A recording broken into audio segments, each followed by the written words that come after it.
This video is sponsored by Skillshare. I use my laptops for front-end development, gaming, and content creation, and the MacBook Pro 16 with the M1 Max is able to handle nearly all of my tasks and entertainment. First and foremost, we gotta talk about the incredible battery life. Apple promises the 16-inch MacBook Pro to have a 20-hour battery life. This is a huge increase from the claimed 11 on last year's model. My experience has been closer to 16 hours when doing lighter tasks like web browsing and streaming video and coding. When running heavier applications such as Final Cut Pro, I still get through a full day without needing a charge. Like the MacBook Air M1, I no longer have that feeling of constraint, like I need to be close to an outlet when video editing, or the stressful countdown of the battery depleting when I'm trying to finish up a project. This alone has dramatically changed my productivity by allowing me to only focus on the task at hand. On the surface, the redesigned MacBook Pro looks a bit different from its predecessor. For starters, it looks much thicker, and it is, but it's actually only by 0.02 inches. The previous MacBook just did a better job hiding it. It is noticeably heavier though, by nearly half a pound. Still, this is a welcome compromise for the incredible performance and ports. On the left, we have the return of the MagSafe power connector, 2 Thunderbolt 4 USB-C ports, and a headphone jack. On the right, HDMI 2.0, another Thunderbolt 4 port, and a full-sized SD card slot. When it's time to start work, the instant on ability allows me to get straight into work without the risk of losing my idea or thought. This feature has become even more apparent after switching off from one of my Windows laptops. And once you begin interacting with the device, you will find that the industry-leading trackpad is large, precise, and consistent. In no other laptop have I found myself still using the trackpad when a mouse is sitting directly beside it. Above that, the scissor switch keyboard is just so satisfying to type on.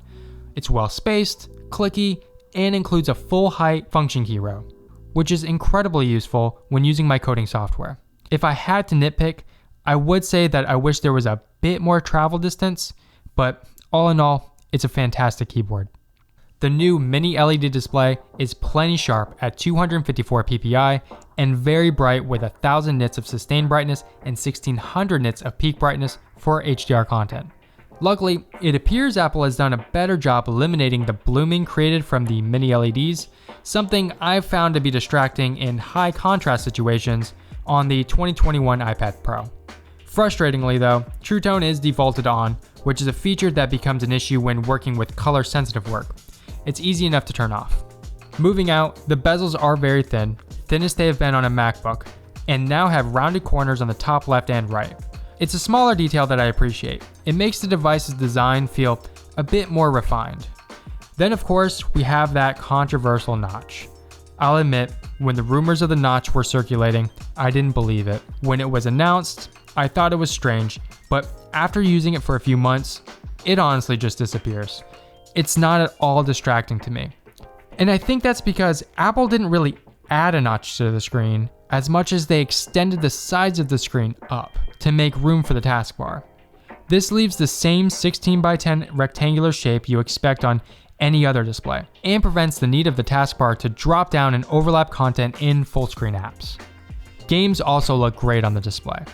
Now, while most AAA games are not natively supported, and workarounds such as parallels and crossover can currently be a nightmare to use, the games that are supported work incredibly well, some of which are widely considered to be the best games of all time. Games like Disco Elysium, which is a beautifully designed 30-hour detective RPG, runs on my MacBook Pro 16 just as well as it does on any of my gaming laptops. And while Hades isn't a very demanding game, it looks and plays incredibly well on this 120Hz mini LED display. You also have access to the Apple Arcade library. And yes, while some of you may scoff at the idea of playing these mobile games, the truth is many of them are a lot of fun and are included if you happen to have an Apple One subscription. Now, due to game compatibility, I wouldn't recommend that you buy one of these machines for gaming. However, if you were to get one, it can play compatible games really well. For the past year, I've been using my M1 MacBook Air for productivity work, including my video editing.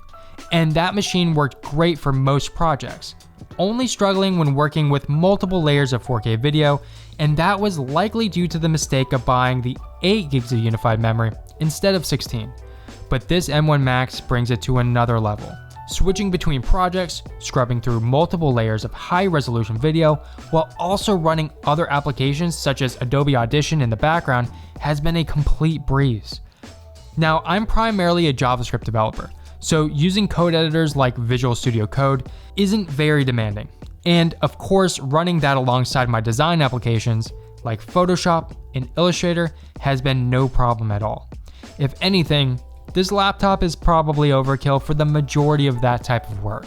The fans are completely silent when coding or video editing, and the exterior stays completely cool, which is not something I could say for the previous MacBook Pro 16, where the bottom would get too hot to keep on my lap when working on these same tasks. And when under a heavier GPU load, like when gaming, the fans will kick on after a few minutes, but they're hardly noticeable, significantly quieter than my gaming laptops.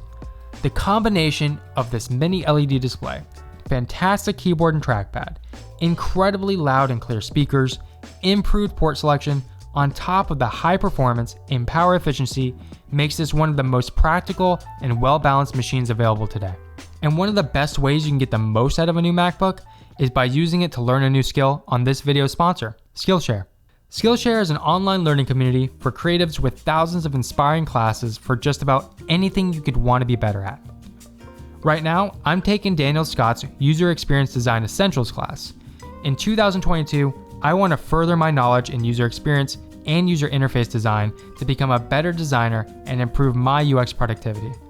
In this class, I'm learning new ways to create wireframes and prototypes with Adobe XD and how to then maximize my workflow with other Adobe products, such as Photoshop and Illustrator. From photography to graphic design to web development and everything in between, Skillshare is curated specifically for learning, which means no ads and new premium classes all the time. Be one of the first 1,000 people to click the link in the description below, and you'll get a free month of Skillshare Premium so that you can take the first step to accomplishing your goals and exploring your creativity. I'm thankful for sponsors like Skillshare for helping me make my videos, and thankful for the support you give me.